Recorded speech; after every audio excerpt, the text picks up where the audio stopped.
30, called The Nest. I've built my fair share of lodges over the years. Mr. Beaver stood at the water's edge, but I can't say I've ever built one for a robot and a gosling. So, just what exactly do you need? We need a lodge big enough for both of us, said Roz. It should be comfortable and safe, and it should be near the pond. How long do you plan on living on this lodge? I don't know. Then we'd better make sure it's strong and sturdy. Mr. Beaver stroked his whiskers as he thought.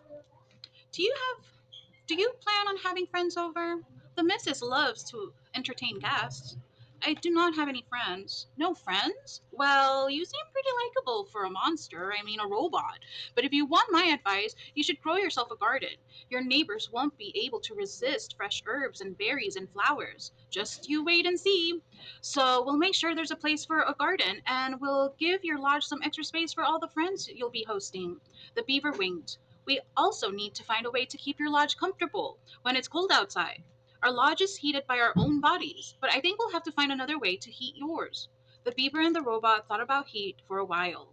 The first thing that came to Ross's mind was the sun, but then she remembered the hot sparks she had felt while sliding down the mountain peak. I could heat our lodge with fire, she said. Mr. Beaver blinked his little eyes. I will need to experiment, Ross continued, but I think there is a way. You go right ahead, Ross, said the beaver, but would you try not to burn down the entire forest? Do not worry, I will be careful. Let's move on, Mr. Beaver sighed. The next order of business is to find a site for your lodge. That meadow across the water would be perfect, but the hares will have a fit if we try to build there. I think we should clear out some trees and build right in the forest. And I know just the place. The beaver took them along the water and up to a dense section of forest that jutted into the pond. It needs some work, said Mr. Beaver, trudging through the thick weeds, but this ought to do the job.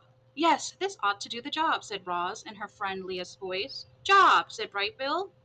Mr. Beaver was incredibly skilled at taking down trees, but even he couldn't keep up with Roz's powerful chopping hands. So he let the robot do the hard work. He pointed out the trees and shrubs that needed to go, and Roz started hacking away. By sunset, they were standing in a newly cleared site, and they had more than enough wood to build the lodge. You did some fine work today, Roz, Mr. Beaver yawned. I'll return in the morning, and we'll pick up right where we left off. What would you like me to do? Said the robot. Tonight? So you still feel like working, do you? Very good. Well, you can start by digging out these tree stumps, and you can collect all those large flat stones over there. And you can smooth down this patch of dirt so we have a level place to build. That should keep you busy. The next morning, Mr. Beaver returned to find that Ross had been very busy indeed. All the tree stumps had been dug up, and their holes filled in with dirt. 20 large stones had been stacked, and the ground was now perfectly level. But what most astonished Mr. Beaver was that Roz and Bright Bill were huddled around a small, crackling campfire. Mr. Beaver moved his lips, but no words came out. Brightbill was cold last night, said Roz, so I taught myself how to make a fire. But how? I discovered that when I strike these two stones together, they create sparks like this. I directed sparks onto dry leaves and wood until they ignited. Once I had a fire, it was easy to keep it going, and if I need to put it out, I can just add water. Mr. Beaver sat and warmed his paws. I've never seen fire in such a neat little bundle. He stared into the flames. I've only seen it blazing through the forest, burning everything in its path. But this is marvelous. He took another minute to enjoy the warmth. Then he and the robot got back to work. Mr. Beaver asked Roz to dig a trench here, to place large stones there, to arrange logs this way, to smear mud that way. Birds and squirrels perched in the trees and watched the new lodge take shape. It resembled the beaver lodge, but it was larger. A great dome of wood and mud and leaves. A simple opening in the wall served as the entrance, and the door was nothing more than a heavy stone that the robot could slide out of the way. Inside the lodge was one big round room. The arched ceiling was high enough that Roz could stand upright. A fire pit was set into the center of the floor, and a mesh of thin branches above acted as a vent. Long stones lined the interior walls like benches and were covered with thick cushions of moss.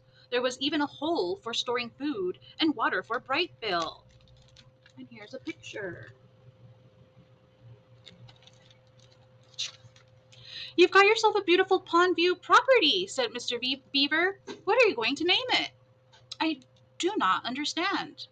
Why, a beautiful lodge like this deserves a name. We call our lodge Streamcatcher. The robot's computer brain didn't take long. The lodge is for Brightbill. Brightbill is a bird. Birds live in nests. Could we call this lodge the Nest? Huzzah! Squeaked the beaver. The Nest is a fine name for your lodge. Nest! Nest! Laughed Brightbill. They stood outside the nest and admired their handiwork until Mr. Beaver's belly began to grumble. That sound means it's time for me to go get dinner. Thank you very much for your help, said Roz. We could not have done this without you. You're quite welcome, said Mr. Beaver, smiling. For your garden, you'll want to speak with Tawny, the doe who lives over the hill. She'll know just what to do. And if you'll excuse me, I have to hurry home before Paddler eats all the best leaves. Enjoy your first night in the nest. Chapter 31. The First Night. The stars were out. A fire was crackling in the fire pit. Roz and Brightbill were settling into their first night in their new home. This lodge is where we will live from now on. The robot plucked her son from his little woven nest and placed him on the floor. I hope you like it. The gosling did like it. He liked that it was big and warm and peaceful. And he liked knowing that the forest and the pond were just outside. He waddled around, peeping to himself and exploring every little corner of the lodge until it was time for bed. His mother carefully laid him on a soft cushion of moss, but he didn't want to sleep there, so she put him back in his little nest. But he didn't want to sleep there either. Brightbill looked up and said, Mama, sit. Ross sat down. Then he said, Mama, hold. Ross held him. The robot's body may have been hard and mechanical, but it was also strong and safe.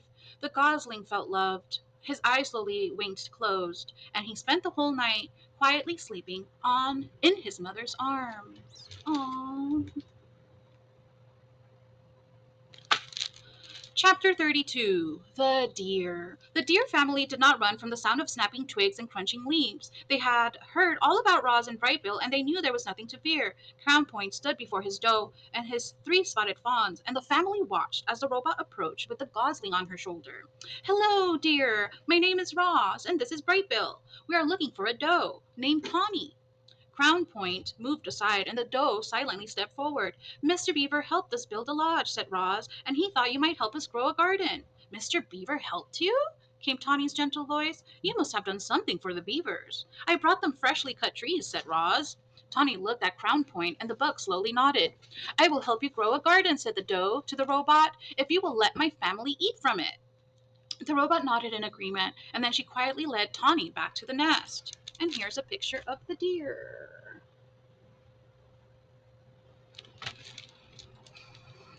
The next chapter is chapter 33, and it's called The Garden. We will continue in the next video.